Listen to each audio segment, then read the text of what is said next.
ایک بادشاہ نے اپنی رعایا پر ظلم کر کے بہت سارا خزانہ جمع کر لیا اور اسے شہر سے باہر ایک جنگل میں خفیہ غار میں چھپا دیا۔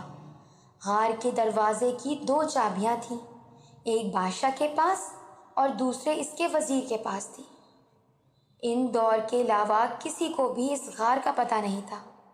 ایک دن صبح کے وقت بادشاہ خزانہ دیکھنے کے لیے غار کی طرف گیا اور دروازہ کھول کر اندر داخل ہو گیا۔ خزانہ کمروں میں چاول اور گندم کے اناج کی طرح بکھرا پڑا تھا۔ ہیرے اور جواہرات الماری میں سجے ہوئے تھے۔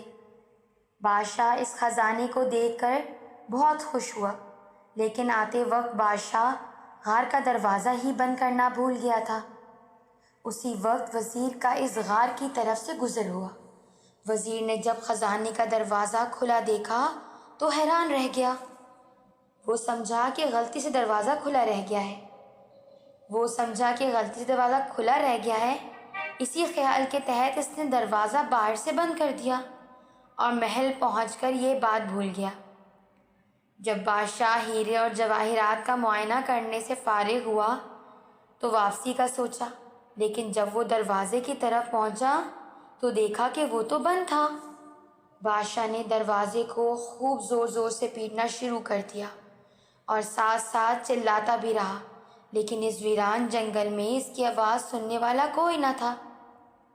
وہ واپس اپنے خزانے کی طرف گیا اور ان سے دل بہلانے کی کوشش کرنے لگا، لیکن بھوک اور پیاس کے ہاتھوں مجبور ہو کر وہ پھر دروازے کی طرف گیا۔